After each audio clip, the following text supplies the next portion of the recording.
Hi, I'm Jenny, and I'm so glad you're back because what you'll learn this session has made a huge difference in my life. You see, I'm a mom to 4 girls, including teenage triplets. It goes without saying that there are a lot of words spoken in my house. So following the command we looked at last week in Ephesians 4:29 is tough. Do not let any unwholesome talk come out of your mouths. Some days I would settle for do not let any talk come out of your mouths. Maybe you can relate. Seriously though, as a mom, as a boss, as a friend, I want to use my words for good. I want to get this right. I want my daughters growing up with stories of how I always knew just what to say, not how my careless comment has stuck with them for years. Ephesians 4:29 uses the phrase unwholesome talk. Maybe when you hear that, you think of insults or teasing, maybe offensive or inappropriate words, like what you mutter when you may stub your toe. So of course, we'd all agree, don't let those words come out of your mouth. But we don't need God to tell us that. Our moms taught us that if we don't have anything nice to say, don't say anything at all. Unfortunately for us, the standard for our words is even higher than do not let any curse words come out of your mouth. Unwholesome actually means unhelpful or unhealthful. It's anything that doesn't add to another person's well-being. This verse is telling us that every single word we speak should build up or help the person we're speaking to. That sounds great. The problem is we just keep messing it up. We say the wrong thing, or we say the right thing the wrong way, or we don't say anything at all. You've probably done one of those things today, maybe just on the drive over. I'm pretty sure saying the wrong thing at the wrong time is the definition of parenting teenagers. Wanting to help not hurt with our words doesn't seem to be enough. We need some practical tools. Well, good news. The temperaments framework is a tool that really does work. I know because Kathleen walked my family through it years ago. It's possible to get a grip on your words. Now, we're not perfect for sure, but understanding our temperaments is like having a cheat sheet. If you've taken the assessment, you know which of the 4 temperaments you are. As we said last time, that influences the words you use. To recap, red, choleric, speaks the language of power and control. Yellow, sanguine, speaks the language of fun and people. Green, phlegmatic, speaks the language of calm and harmony. Blue, melancholic, speaks the language of perfection and order. So let's find out what that sounds like in real life. We asked Kathleen, who you met last time, to gather some people who are great examples of each of the 4 temperaments. And you get to come along as Kathleen coaches them. We hope you're going to identify with one of these folks. They may not look like you, may not be in the same season of life, but we hope you'll be able to relate, that you'll hear yourself in their stories. And there will probably be 1 or 2 that you definitely don't relate to. That's the point. We're all wired differently. You may not get it, but maybe they're wired like your mom or your boss or your spouse.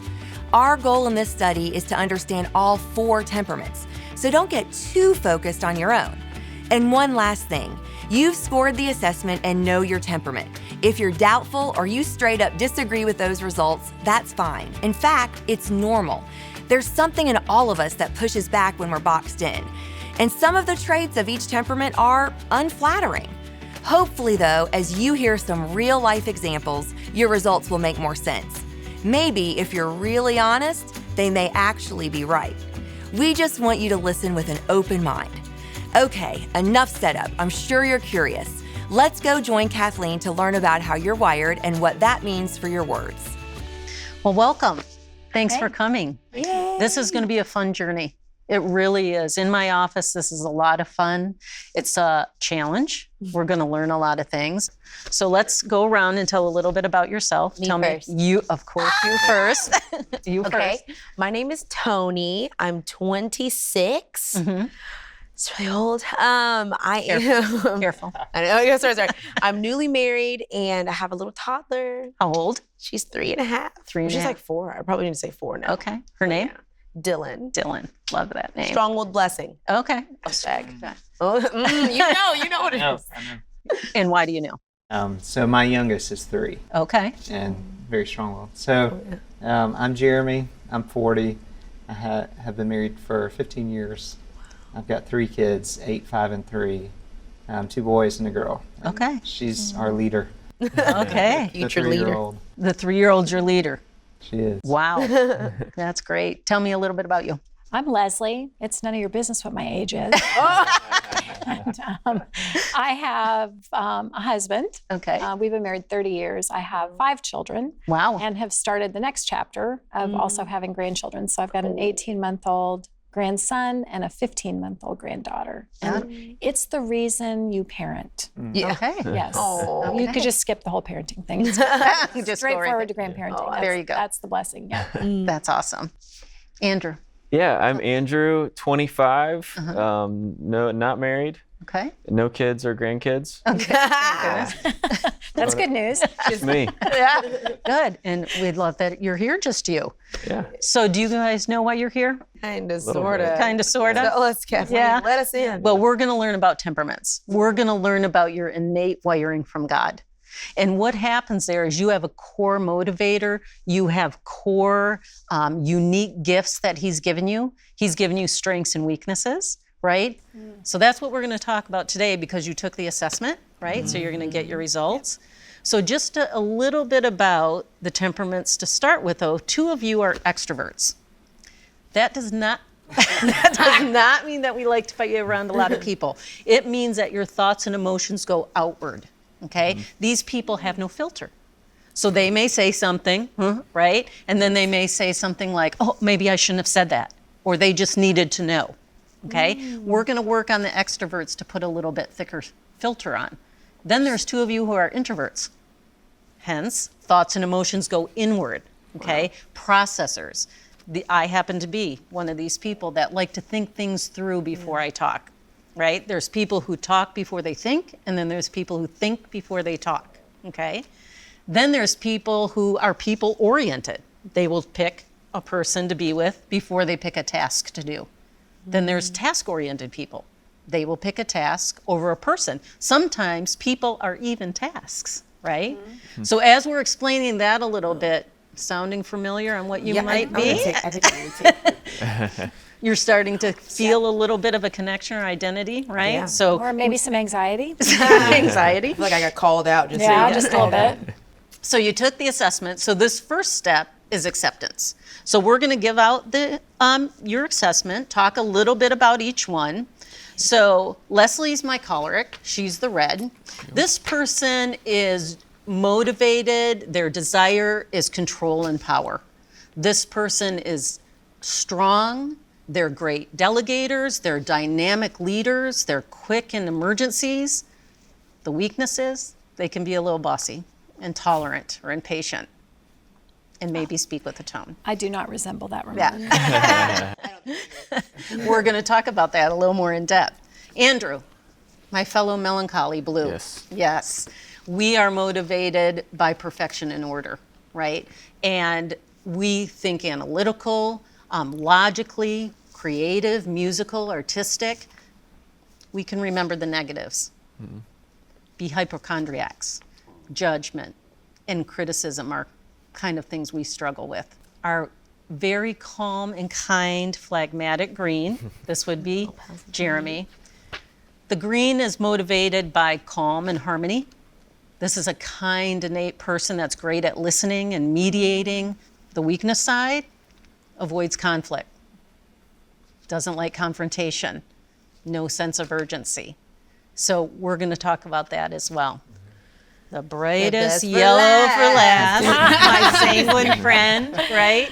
People and fun. Woo. Creative, inspiring, encouraging. May forget names, may put your hand up to volunteer and forget to show up, right? Yeah. And maybe a little scatterbrained. But these are just high-level just ideas of what we're going to talk about and what I teach, but I would like you to read through those. I would like you to take a second, and I would like you to read through your strengths, okay? I would love you to just tell me, Tony, what jumps out at you. When you're reading through those strengths, what jumps out at you? Okay, this is gonna sound crazy, but popular. Okay. That jumps out? Yeah, it just jumps out. Right And what does that mean to you? Has a lot of friends. Yeah. Like loves community and lots of people all the time. Doesn't matter who you are. Yeah. Just want to hang out. The handout? That lives in the moment. My Yeah. husband calls me a momenteer. I'm just like, I want to juice up everything I can get out of this moment right now. And you usually like to do that with people? Yes. Yes. With That would make people. it just that much better, right? That's right. Okay. Emotional, expressive, and animated is a big one. Mm-hmm. For sure. Well, what I know about your temperament, though, is when we're talking about strengths and weaknesses, for the sanguine temperament, those strengths and weaknesses are very close together.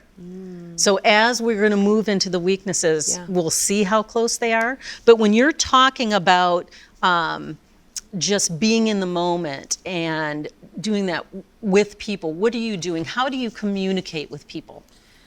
Definitely through words. Yeah. So I feel like it's like verbal. It's all verbal. I love story. Like I want to talk about story. I want to know. I want to remember something unique about your story. I may not remember your name. Okay. But I'll remember your face and something about your story. Yeah. And then just like building, I think I like to call it building when I have conversations. So I wanted to like stack and build. I wanted to keep going. I want it to be exciting and let's talk about something juicy or I like it. And I can tell you're very magnetic. Like when you're sitting in there, you are very magnetic to be with, right? And to listen to with the stories. But I hear it common that the yellows talk in stories and they hear in stories, right? Yeah. And you just explained that, right? That's exactly it, right? I love it. Unlike my friend Jeremy. Tell me, Jeremy, tell me some of the strengths that jump out at you. Sure.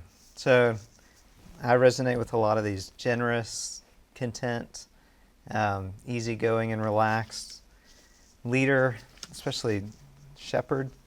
That idea of Tell me being a about shepherd. that. Tell me about why does that particular word jump out at you? The way that I like to lead people is more of a shepherd, kind of guiding people, listening to their strengths and where that could fit, and then encouraging that, guiding that, leading them to be able to be in a place of passion. Yeah. And then being able to care for them as well. Right. And help them to be as healthy as they can be as they lead others. Yeah.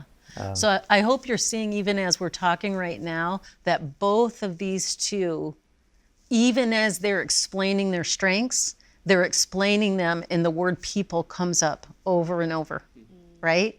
And it's in everything they've kind of directed so far. It's all about the people. So that's that side of the chart we'll see. But go ahead, tell us more about that. So quiet but witty. I enjoy being called funny, but a lot of times people think I'm very quiet. So you're the guy that says the one statement and leaves the room in stitches. Yeah. Right? Right?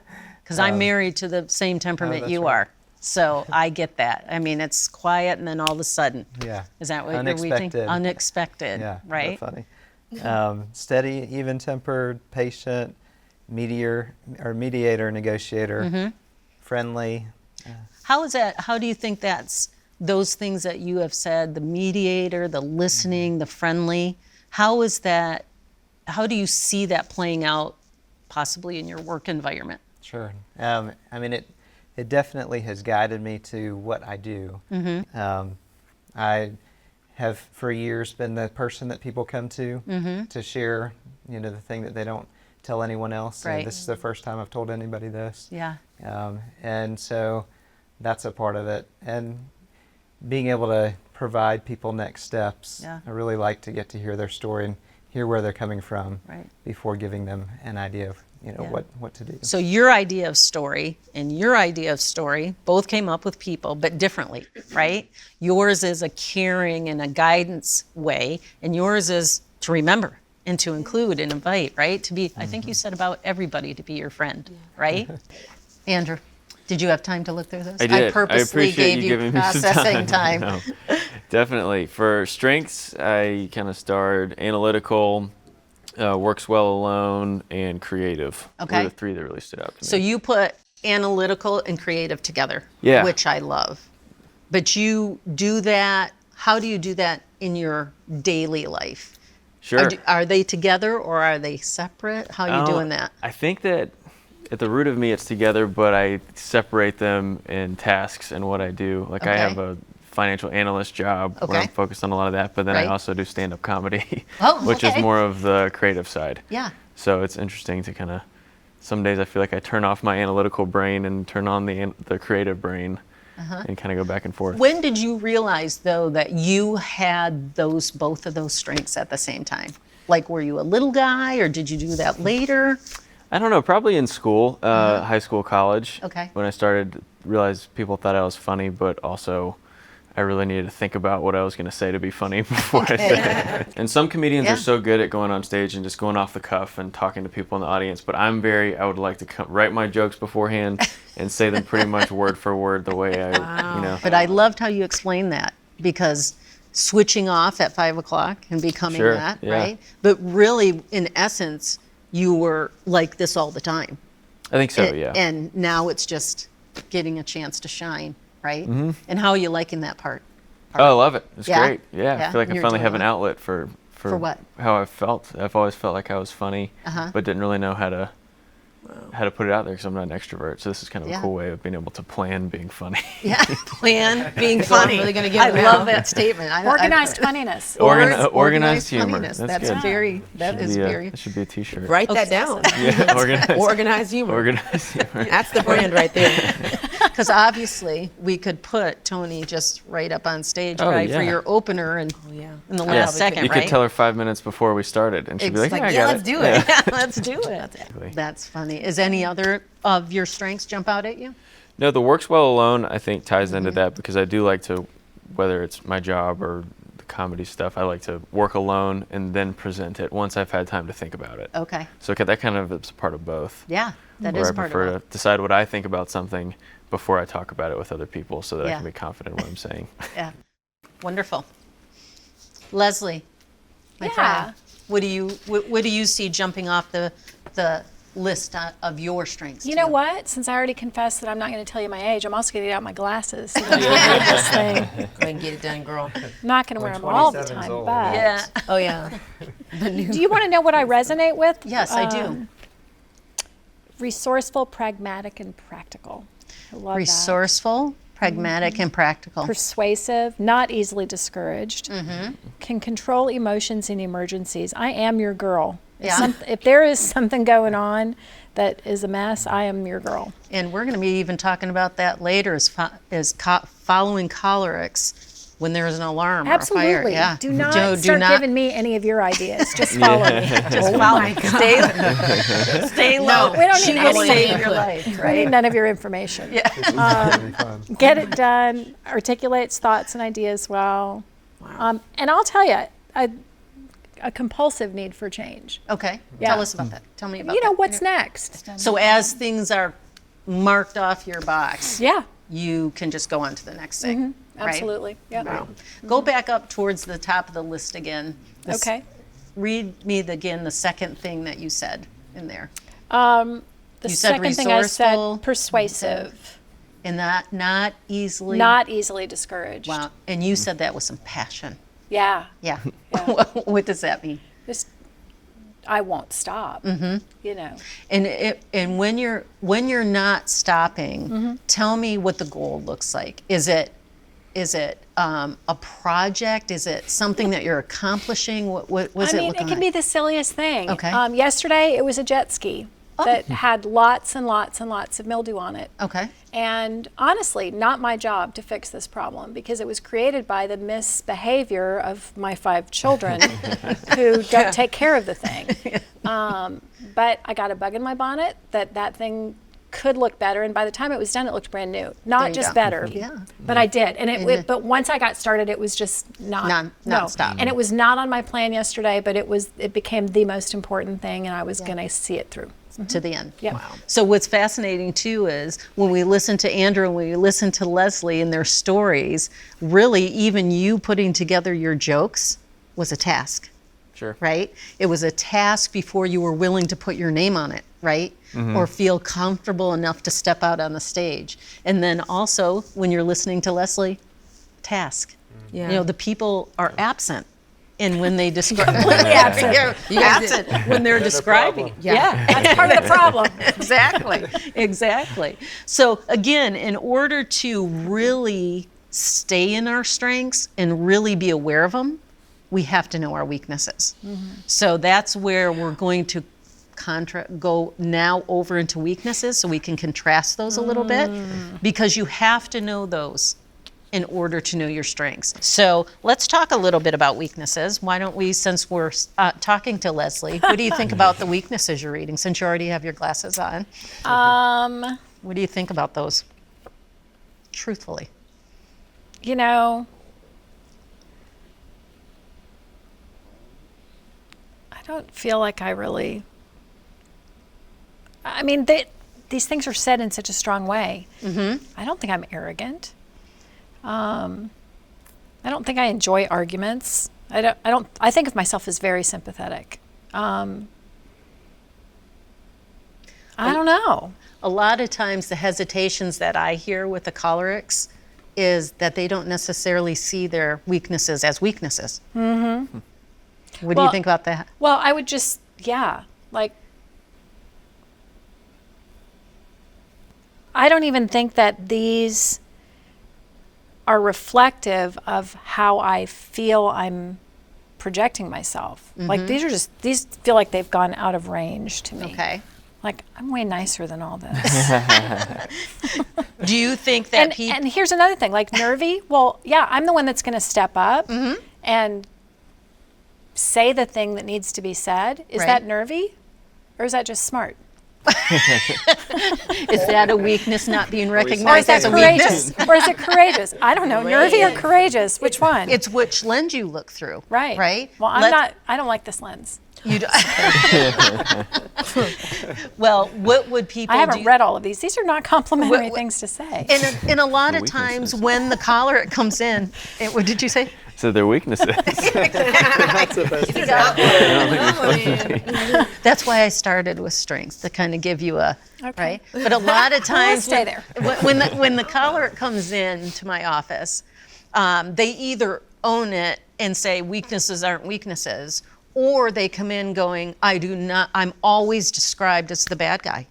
I'm always described as these things, and most people, a lot of people, not most, but a lot come in not wanting to be choleric because of the way they're described a lot of the times as some of those things. If you were to step out a little bit and think about your 5 children, maybe your husband, then you read that list. They might or might not have said some of those things. They might or might not have. More than once So a day. So there's a point where we want to look at those and take ownership of them, because we're wired for them. We're wired for all the weaknesses. And we want to be very aware when they might start rearing their head, because we do not want to use our temperament at all for an excuse or a weapon. I'm just wired that way. I'm just green, or I'm just, I'm just bossy. I'm a nervy person, so it's okay. So because that's all going to be reflected out in the way you speak to each other, right? Or your family. True? Right. Jeremy, tell me about some of the ones that are jumping out at you.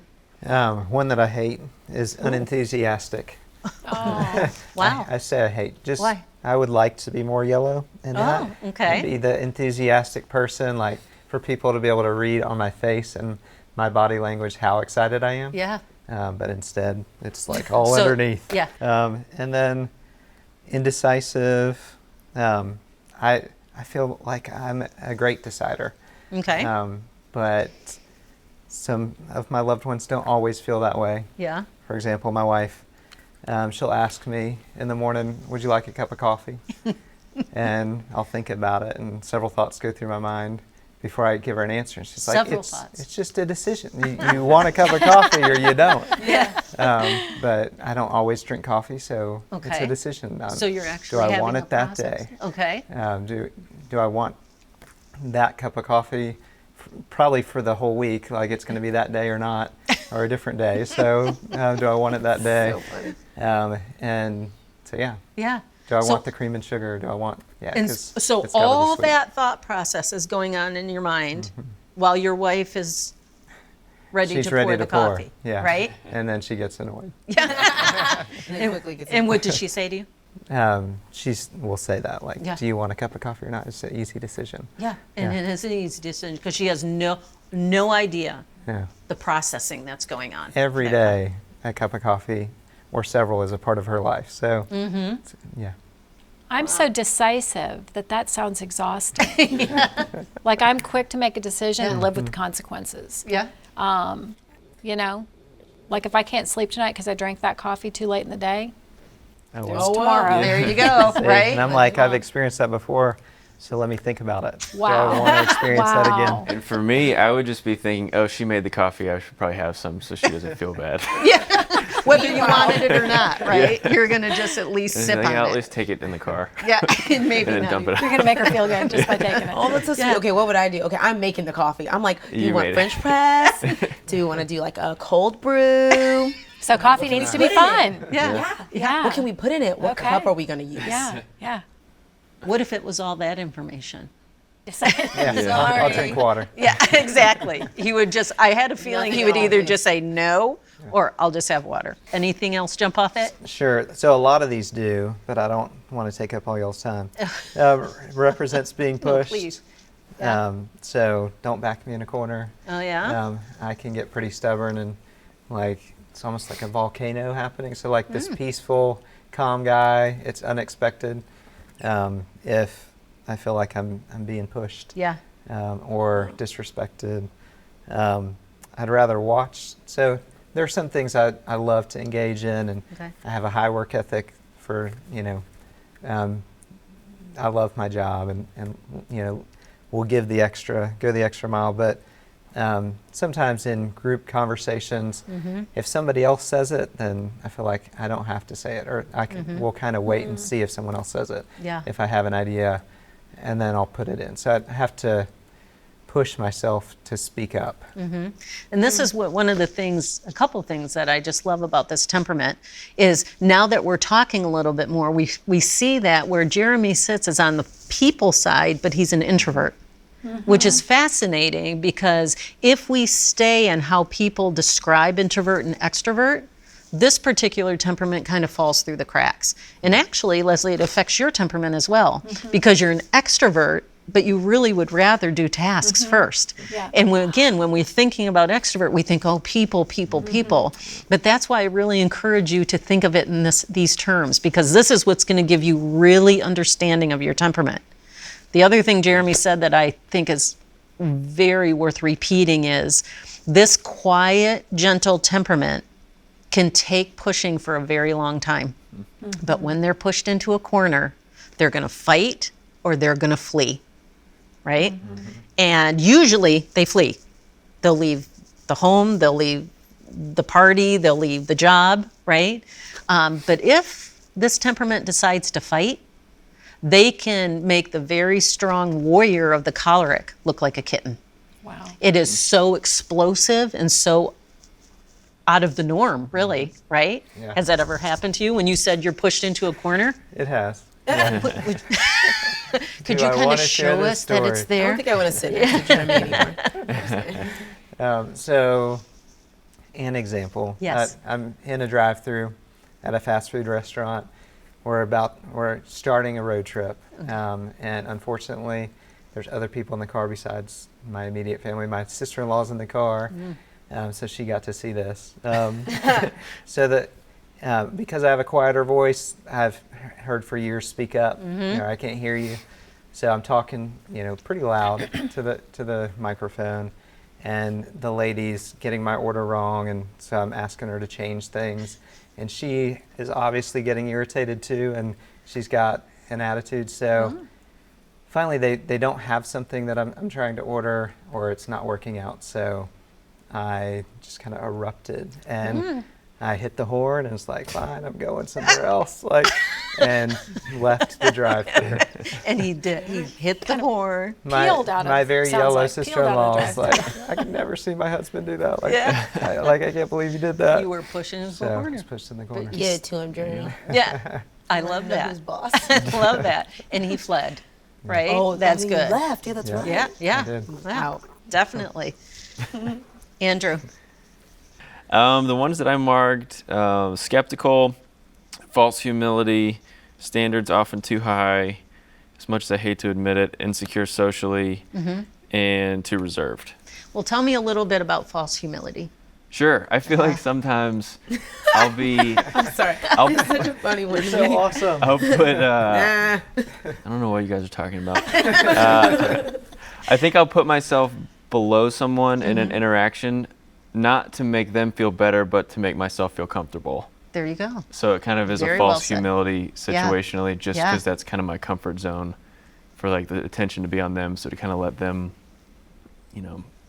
dominate whatever we're talking about, Yeah. and we just kind of play devil's advocate almost. Yeah, so you're safe. Right, it's a Right, safe place. right. So I feel like it can come across as, oh, he's so humble, but it's also kind of selfish. Yeah, which is one of the weaknesses that we all share. We all have our own weaknesses that go wired into your temperament, but the one that we all share together is selfishness. And that's one of the things, as we talk through this in this journey, we're going to try to eliminate. That's the first one you want to actually eliminate, not just work on, right? Wow. Comedian, awkward socially. How's that work? Yeah, no, it's comedy's great because I can talk to a lot of people, but they don't talk back. So it's like I can talk, but I don't have to have a conversation. I can talk, but I don't have to have a And I conversation. really do enjoy having conversations Yeah. with people that I know and trust. Keyword but I'm there, not trust. the person that's on the airplane making friends with the person sitting next to me. Exactly. Don't make Exactly. No, Yeah. definitely not. Well, while you're yeah, like at a wedding. Okay. Like at a wedding is the time I like to talk to strangers because the alternative is dancing. So you do whatever keeping you Yeah, from the so if I worst gotta- unsafe thing. Yeah. Yeah, I love that because trust Very and safety strategic. are People are like, huge "You're so for talkative us at blues, weddings." right? Yeah. Yeah, that's a. Did you hear Leslie? She goes, very strategic. Yeah. I was like, You like that? You like that Planning, strategic Yeah. planning? Absolutely. You're a little bit impressed now with how he goes through those steps, I aren't was you? impressed before, just Yeah? because he even put the false humility one on the list and spoke it out loud. Yeah, and he owned it, right? Well, this is a safe place too. So let's talk about you. What do you see? Okay, what's interesting is as I read through them, like a while ago before I like really got confident with who I was, this would all be like very discouraging for me. Okay. Which is why I would love to start with number 10, which is confidence fades fast. Okay. So lots of people think that I'm so confident because I'll talk to anyone about anything, however long, however loud. Yeah. But I get like, I don't know, on the inside I'm really soft and I Yeah. will get discouraged very quickly. And how's that discouragement? How do you get discouraged? Like what does the criticism. people have to do? Okay. Criticism. Okay. Someone talks about something that I did like in a negative light, even if they use like the best sandwich method, it's Yeah. like big piece of bread. Yeah. I'm like, yeah. As soon as they transition, I'm like, I can feel it. It's coming. It's coming. It's coming. I'm the worst person in the world. Oh my gosh, I'm horrible. Oh, okay. And so then Wow. I go downhill. And then it by the goes time- fast. Oh, it goes real quick. Yeah. I'm like on top of the world. Now I'm in the valley. So, Okay. So that's a big one for me. Hates to be alone. And I'm appreciative that you guys use the word hates because it is a deep rooted, like when I'm sick, my husband hates this. When I'm sick and I have to be alone, it's so bad. Yeah. Like I think I go into a mini depression. Yeah. One time my husband went to the store to go get me some medicine and he came back and I was sitting in the middle of the living room floor just looking out of the window, depressed. And I how tried long- to go with him and everything. He's like, stay home. I'm like, no, let me put my shoes on. I had like socks, flip-flops. It was bad. And how long was he gone? 30 minutes, but it was so, it was like, I was stressed. I'm like, Yeah. trying to talk to the walls, like there's Yeah. no one here. Yeah. So hates, like Hates. deep rooted Yeah. in me. Pause that right for a second. What does that feel Yeah, like I to love, you? I love being sick. I love it just because I don't want to have to be around people. Yeah. And you fake because we are hypochondriacs sometimes. So Oh, are Yeah. we? Maybe.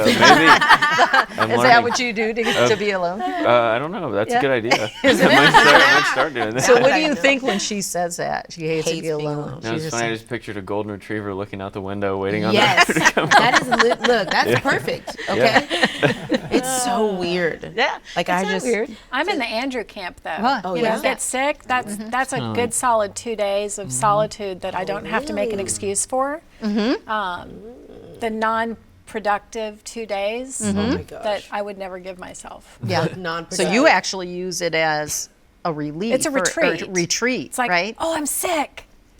Because days. you 2 can say it's days. true. 2 days of That's nothing. fascinating. Yeah. So I guess like sitting around having coffee randomly is probably not This is not productive. It's got to have something else going on in Something it. else. I could just literally talk and have coffee all day. All day. Which leads me to compulsive talker. Yes. Tell us about compulsive talker. Well, first of all, I didn't know that this about myself at first. So I was Yeah. very confused when people were like, woo, you're a lot. I'm like, Oh, is that what I'm they say? not. Yeah. Well, what I've recently chalked it up as is I'm a verbal processor. Okay. And I process in details. So Yes. it comes off as Yes. I'm talking a lot. But really, it's Sounds a because, lot better. yeah, that's what I'm saying. It's Don't you think that's what it is, or do you think Yeah. it's just compulsive? Oh, well, I think you're a great storyteller and you do express verbally. Yeah. But remember when we talked about how close those strengths and weaknesses, you It's just teed that really up close. perfectly, right?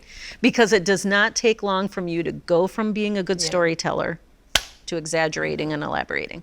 As soon as that attention's on you and the people are laughing and you have their attention, Putting on a show. all of a sudden I know. the story gets bigger and bigger, right? Okay, So no, and you want to be aware of that. I do. You really do. I need to know that. Because remember, our strengths and weaknesses are choices. You have choices every single day Yeah. to pick if you're going to be in a strength or you're going to be in a weakness. Yeah. You know, there's forks in the road where you have to say to yourself, I have a tendency to remember the negatives, Yeah. but I'm going to choose to be compassionate. Yeah. Or I have a tendency to be bossy, but I'm going to choose to delegate, right? I have a tendency to be quiet, but I'm going to choose to advocate for myself. I have a tendency to exaggerate and elaborate, but I'm not going to interrupt. I'm going to ask questions, right? Which you absolutely have the strength to do. Wow. So it's just learning the path to not just accept your wiring, but now to be aware Right. of what words are you using? Where are you coming from? Is it a good place of strength so you can pour into yourself and other people? Or is it weakness? And maybe we're getting stuck a little bit in selfishness, right? So what we're finding out right here, just in this little time we spent together, is you can describe the temperaments as loud strengths, loud weaknesses, peaceful strengths, peaceful weaknesses, powerful strengths, powerful weaknesses, and deep strengths, deep weaknesses, because they line up exactly with your innate wiring. So just again, with this little bit that you know, do you think if you were to leave today, you could already start honoring the differences between the four temperaments with just this little bit? Yeah? Yeah. What about you? Are you starting to get a sense of the difference between each temperament? None of us are right or wrong, just different. It's funny that our temperaments even affect our response to learning this stuff. Maybe you'll even see this in your group. For some of us, typically blues and greens, it can be brutal to look at a list of our weaknesses. Learning the ins and outs of our wiring doesn't feel good. It feels like a reminder of the ways we're not quite good enough. And for others, the yellows and reds, looking at a list of our strengths gets us all puffed up with pride. We probably just glossed over the weaknesses. No time for those. Plus, who likes bad news? We just feel validated for all the ways we're pretty great. Here's the thing, you don't have to obsess over or avoid the bad news. Because God created you, all of you, exactly as He wanted you to be, strengths and weaknesses included. In the same letter to the Ephesians that we've been looking at, Paul puts it this way, "For we are God's handiwork, created in Christ Jesus to do good works, which God prepared in advance for us to do." You have exactly the temperament God wants you to have. Your strengths and weaknesses aren't an accident. They can actually be a tool, a sort of warning before we blurt out words we'll regret. That's why we want you to spend some time this week really learning yours. There are exercises in your book that will help you pick out the strengths and weaknesses that apply to you. Then let's just tune in to the way we talk. Hearing your temperament in your words is a great first step toward getting a grip on them.